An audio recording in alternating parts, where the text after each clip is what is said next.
Hello, everybody, and thank you for listening to another episode of the No Fluff MSB Marketing Podcast. I'm your host, Taher Hamid. I've got my co-host here. Stephen Badorf, and we're Backdorf on camera.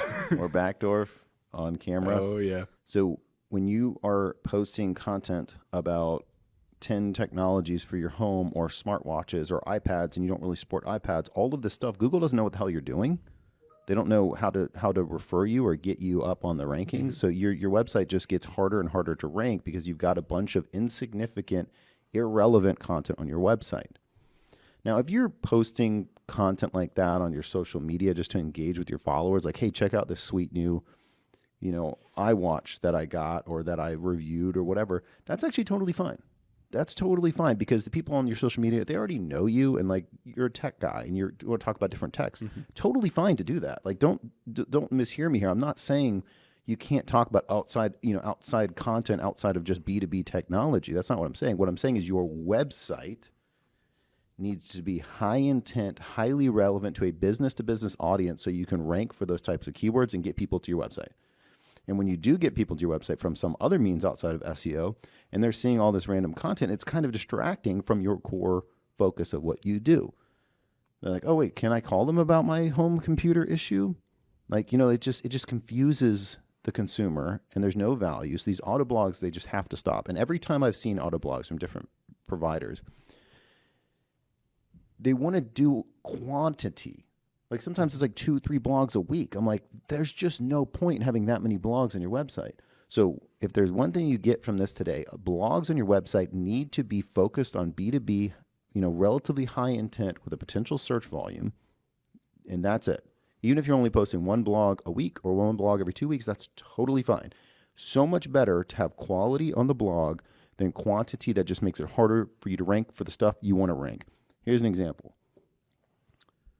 We had a blog on our website on why are giraffes' tongues black.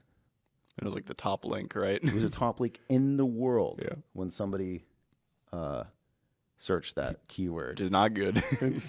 We had thousands and thousands of people visiting our website every week for why is a giraffe's tongue black, and it related it to some weird metaphor. They try to do something with it to computer technology. And here's the thing, that blog was on a lot of other websites. It was through a service where it was posting on a lot of people's websites.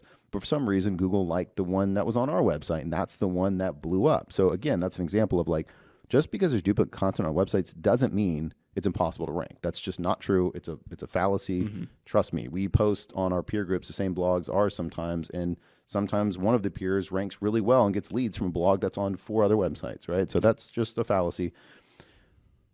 But with that blog, even though we're getting thousands of people to our website, and this is why you need to look at the website metrics, you got to spend a lot of time on your website, we saw a 100% bounce rate. Of course. They found the answer to the question and they left or something. Yeah. No one in the world visits that blog and goes, oh shit, you're right. Time to read about technology. I do need cybersecurity for my business. So we took that blog off because sure, it was getting a lot of visitors to the website, but there's no value. That's what I'm talking about here. That's what we're talking about here. You don't want to just post blogs on your website to stay relevant or stay we're active. No, just take that out of your mind.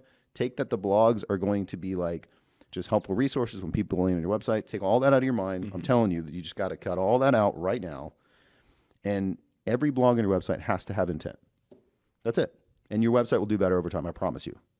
I knew nothing about SEO when I started Alltech, but I started posting custom blogs. I started, taking some bot blogs and tailoring them, and all of them had intent. Our SEO has just continued to improve month over month over month over month to the point where most of our leads are coming from the website now. Okay, bye.